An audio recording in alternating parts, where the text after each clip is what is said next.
Bienvenue dans Speak the Truth.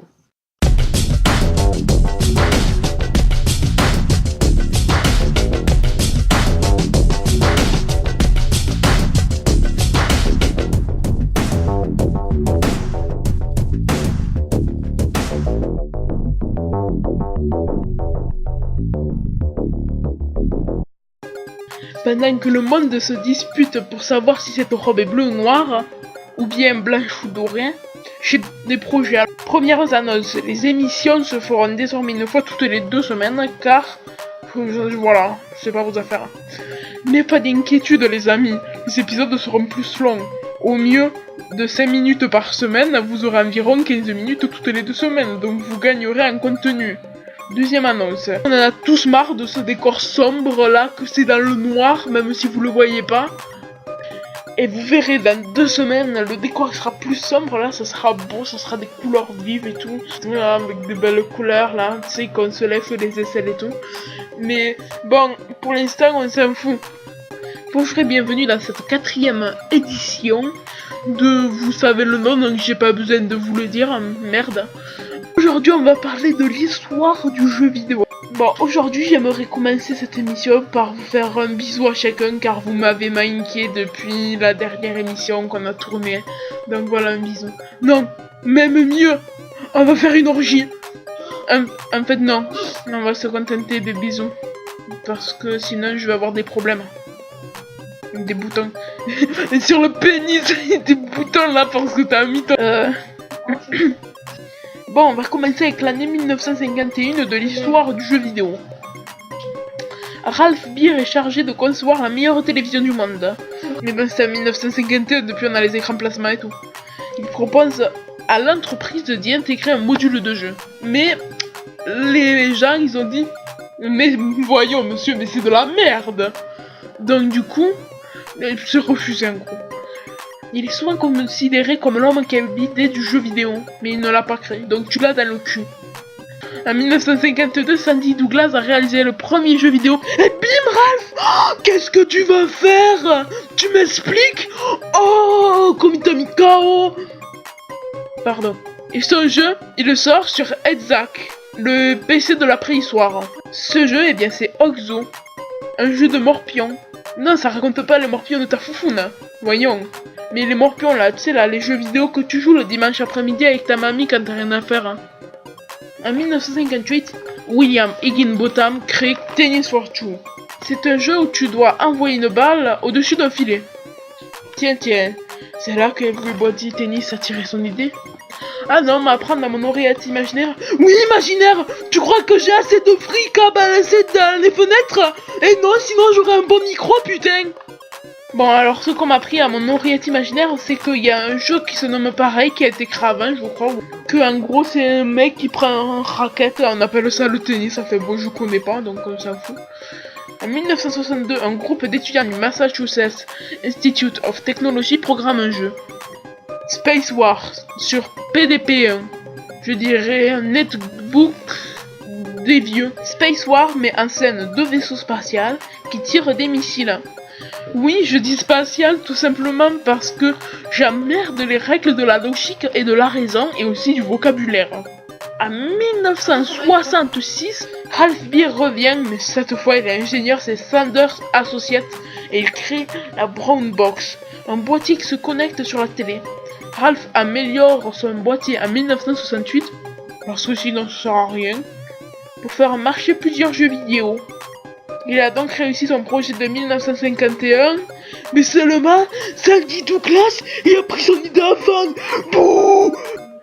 En 1969, un employé de Digital Equipment Corporation, vu un peu avec l'accent anglais et tout, crée le tout premier jeu de gestion Hammurabi. En 1971, Nolan Bushnell et Ted Dabney créent un jeu d'arcade basé sur le jeu Space Wars. Waouh! L'inspiration! Bon, bien sûr, ils ont changé le nom, hein, quand même, il fallait bien ça. Ils l'ont appelé Computer Space. Ma foi. La compagnie Newting Associates, ouais, avec l'accent anglais toujours là, achète le jeu. ils embauchent Bushnell. Par contre, hein, Ted on en a rien à foutre, on le laisse dans son coin. Et pendant ce temps, Bushnell fabrique tout plein de machines d'arcade. On l'exploite. En 1972, encore Nolan Bushnell, hein, toujours lui. On va jouer un jeu en 1972, encore Nolan Bushnell. Qu'est-ce quelle entreprise il a créé? Allez, vous pouvez jouer derrière vos écrans, vous pouvez envoyer vos commentaires. Alors, qu'est-ce qu'il a créé ce monsieur Bushnell? 1. Est-ce qu'il a créé la compagnie Barbie? 2. Est-ce qu'il a créé le monde de Mass Effect? 3. Est-ce qu'il a créé le monde de l'Atari? Et oui, vous avez effectivement raison, il a bien créé l'entreprise Atari. Oui. Et si tu as répondu derrière ton écran, tu es un autiste, voilà. Et attends, il a aussi développé un jeu avec un très grand succès, celui qui a lancé la production du jeu vidéo ludique, oui, ça veut dire. Mais il a fait en tout cas. Alors, S1 Pong, S2 Pac-Man, S3 Donkey Kong, 4 Mass Effect. Et oui, il a bien fait Pong. Et si t'as encore répondu encore une fois, tu es un autiste. Bien. En 1977, Atari lance sa console. Pas dans ce sens, abruti. Mais je t'ai pas viré à toi. Bon, il me semble que tu partiras pas, hein. Bon, il me semble que tu partiras pas, même si je te vire, hein. Non, hein. Comme je le disais, l'Atari sort sa nouvelle console, hein, la Video Computer System. Mais plus tard, elle sera renommée l'Atari 2600. En 1979, Activision créé par un groupe de programmateurs d'Atari pas très contents en effet. Ils sont barrés là, ils se sont dit oh c'est de la merde Atari, ils se sont dit oh on va créer Activision. Mais plutôt en 1978, Nintendo se forme et crée une borne d'arcade, l'Othello. Merci, stop. Space Invader est créé, la Magnavox Odyssey sort, tu te débrouilles pour savoir le nom, c'est simple. Je vais pas faire 52 000 reprises. Cette console sort aux États-Unis et puis aussi sort en Europe, et puis elle est renommée Videopack G7000 par Philips. Et les Japonais foutent le caca avec des débats de caca. Bon, en gros, ils veulent parler de l'abrutissement que font les jeux vidéo sur les jeunes. En 1980, Pac-Man sort et devient le jeu d'arcade le plus populaire. Space Invader est la plus grosse vente de l'année et Nintendo crée la Game & Watch, la première console portable. Alors on enchaîne en 1981, Shigeru Miyamoto est chargé d'améliorer le Radarscope, un jeu d'arcade de Nintendo. Mais à la place, il crée Donkey Kong et il a fait le bon choix parce que ça lui rapporte du fric. Vive Miyamoto, le créateur de Mario. Vive Miyamoto, le créateur de... En 1982, Coleco sort la ColecoVision. Nintendo lui confie Donkey Kong, le jeu vidéo, pourquoi pas. Toujours en 1982, Midway publie Madame Pac-Man, Namco, Super Pac-Man, la Commodore est commercialisée la même année. Alors on enchaîne, en 1983, Nintendo sort la Famicom. En 1984, Sega sort la Master System, la concurrente de la Famicom. C'est ainsi que le fameux duel Sega versus Nintendo commence. En 1990, Nintendo jouit en voyant tout le fric qu'a rapporté Super Mario Bros 3. Donc Sega, comme ils se sont déjà doués, ils disent alors la Mega Drive et Sonic virent l'autre taré d'Alex Kidd. En 1991, l'équipe de Cyan World invente Myst, un tout nouveau genre d'aventure tellement réaliste qu'un nouveau personnage vient exprès pour le présenter. Je vous présente Monsieur Spicalawi. Bonjour Monsieur Spicalawi. Bonjour, je suis le professeur Spicalawi et on m'a demandé de présenter un jeu splendide. Myst, Dieu sait que j'ai une érection juste en disant son nom. Alors en gros, t'incarnes un personnage à travers des aventures. Et comme je n'ai pas été payé pour en dire plus, je vous dis, allez vous faire un... merci Spicalawi et à bientôt dans cette émission où tu seras encore payé moins. Va te faire sodomiser par un gros bloc. C'est ça, et toi retourner lécher des haricots en croyant que ce sont des pénis de mini-moy, mon pauvre. Je n'ai jamais fait ça. Ah oui, ça c'est moi. J'espère que personne ne m'a entendu dire ça. En 1992, Software sort Wolfenstein 3D. Un jeu où t'incarnes pour la première fois un soldat à la première personne. En gros, tu vois ce que tu vois et tout. Oui, ça veut rien dire. Tu montes les étages d'une tour nazie en gros pour aller buter le cul d'Hitler. En 1993, Westwood Studios sort Dune 2. On appelle comme le premier jeu de stratégie. Le joueur dirige en gros un camp avec des vrais bonhommes et tout là, avec du fric pour produire des armées à toi pour aller dérouiller les gens. En 1995, Blizzard arrive avec son équipe de VG. J'arrive et assemble le créer Warcraft. Arcane Humans. Oh, je jouis. Et attendez, j'ai pas fini. Oui, comme dans la pub de SFR, j'ai pas fini. Telentis. Starcraft arrive. En 1996, Nintendo sort le premier Pokémon sur Game Boy. Et les ventes explosent sur le marché du jeu vidéo, si bien que la Game Boy est devenue à la mode. En 1997, Origin sort Ultimate Online et a un grand succès dans le jeu vidéo. Pourquoi vous le saurez ou saviez-vous? En 1998, LucasArts renouvelle le genre en produisant Grim Fandango, un jeu d'aventure où l'affichage est en 3D. Pendant ce temps, Blizzard s'explose en créant 2 jeux, Diablo et propose Starcraft. Et pendant ce temps, Nintendo et Sega se font la guerre. Nintendo sort Super Mario 64 et Sega sort une nouvelle Sonic. Et après, il y a le nouvel an et voyons voir ce qui s'est passé dans les années 2000. Et oui, on arrive bientôt à la fin. En 2000, Sony sort sa célèbre PlayStation 2. Tous les nombres de fois où ils ont pu geeker sur Crash Bandicoot, les gens, la vengeance de Cortex. Non, pas celui-là, Cortex. J'aimerais te virer à toi. Ou bien toutes les fois on a pu geeker sur Ratchet & Clank. Le premier volet des Sims sort aussi et fait un énorme succès. Counter-Strike sort et devient le jeu le plus populaire de 2001. En 2001, GTA 3 fait son apparition et fout le bordel, et encore avec des sujets débiles sur la violence qui rendent jeunes les fous. Sans rien dire.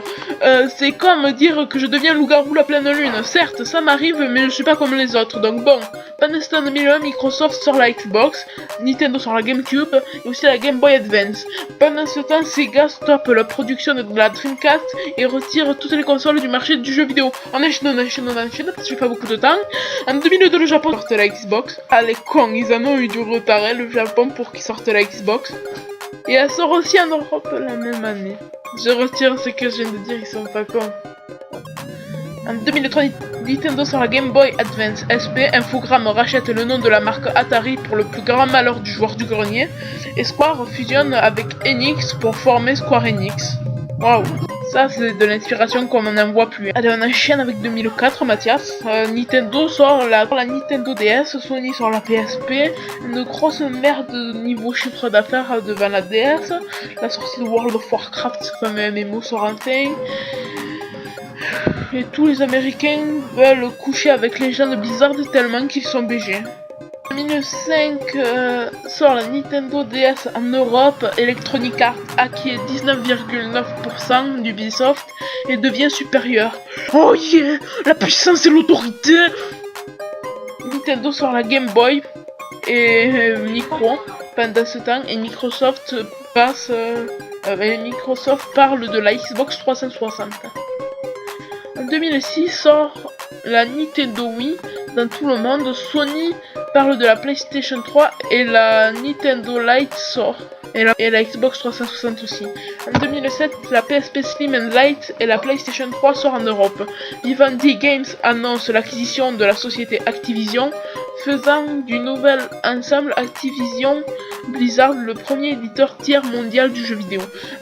En 2008, la Xbox baisse les prix et Sony sort la PSP 3000.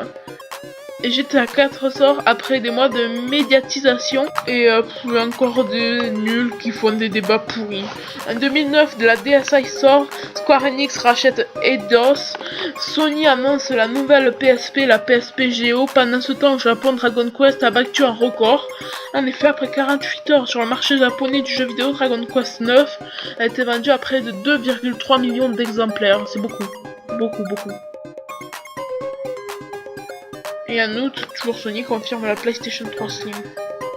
En 2010, la Nintendo 3DS sort avec la Nintendo DSi XL. Allez, on enchaîne vite. La Nintendo 3DS sort avec la Nintendo DSi XL. Sony annonce la PlayStation Move, un détecteur de mouvement de la PlayStation. Microsoft sort la Xbox Slim, une version plus fine de la Xbox 360 et annonce le sujet natal renommé Kinect. Si officiel donne tout le monde de la 3DS et baisse les prix après. Nintendo annonce la Wii U. Sony sort la PS Vita. Nintendo sort la 3DS XL et la Wii U. Sony sort la PS Vita. Puis Black Ops 2 sort et ben record avec 1 milliard de dollars en chiffre d'affaires en 15 jours. C'est beaucoup là, bravo. Et Sony sort la PlayStation version Slim, plus petite que les anciennes versions. En 2014, sortie de la PS4 Xbox One au Japon. Et toujours au Japon, la sortie la New Nintendo 3DS, la New Nintendo 3DS et la New Nintendo 3DS XL. Bon, après tout ça, on passe au saviez-vous.